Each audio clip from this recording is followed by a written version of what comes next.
చెప్పండి. చంపడం పాపమా చంపించడం పాపమా గురువు గారు? వాస్తవానికి ఇవి రెండు కూడా డిపెండ్స్ ఆన్ ద సిచ్యువేషన్. ఉదాహరణకి ఒక తల్లిని బంధించారు, ఒక చిన్ని పాప, ఒక 9-10 ఏళ్ల పాప ఉంది. అమ్మాయి ఇప్పుడు వాళ్ళ అమ్మని రక్షించాలి, తను రక్షించుకోవాలి. వచ్చిన వాళ్ళు చాలా బలమైనటువంటి పశువులు. వాళ్ళ అమ్మ చాలా సలహా ఇచ్చి సైగలతో ఆ వచ్చిన దొంగలిద్దరి కళ్ళలో కారం కొట్టించింది. వాళ్ళిద్దరిని చంపేలాగా ఒక బుర్రవాడి ఆ పిల్ల చేత చంపించింది. ఇప్పుడు ఆ తల్లి చేసిన తప్ప రైటా? ఎందుకు రైటు?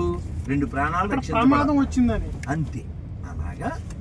అలాగా ఈ ప్రమాదాలను కంటిన్యూ ఎవరైతే క్రియేట్ చేస్తూ ఉంటారో అటువంటి వారు నశింపబడాలి.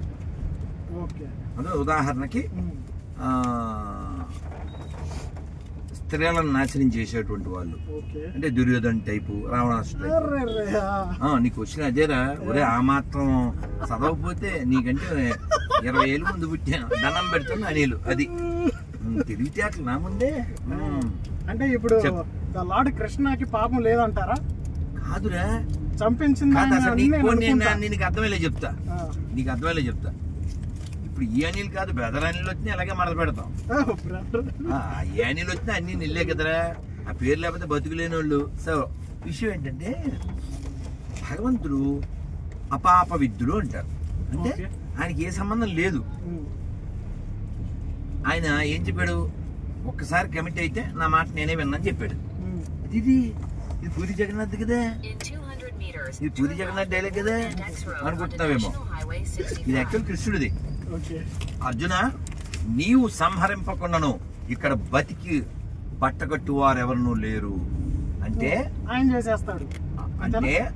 అంటే అర్జునుడు ఒకేలా బావా నేను సింగిల్ గా జంగిల్లోకి వెళ్ళి మింగిలైపోతాను అన్నా సరే వీళ్ళందరినీ మడత ఎక్కడం కన్ఫర్మ్. అసలు కృష్ణుడు మడత పెట్టడం అనే ప్రోగ్రాం 1 month బేబీ నుంచి చేస్తున్నాడు. పోతన వచ్చింది, దాని పొడిగి ఎంత అంటే 6 మైళ్ళు. ఈయన 1 month బేబీ, అది పాలు ఇస్తానని చెప్పి విషం ఇవ్వడానికి వచ్చింది. ఆయన విషం తాగేశాడు, పాలు తాగేశాడు, దాని పేనాలు లాగేశాడు. ఎందుకని? దాని ఉద్దేశం ఏమిటి? పసిపిల్లలను చంపడం. పసిపిల్లలను చంపేదాన్ని చంపాలా ఉంచాలా? వెలిగిందిగా. తప్పొచ్చావా? చూడు మరి, టైం తక్కువ ఉంది, బుర్ర తక్కువ ఉంది.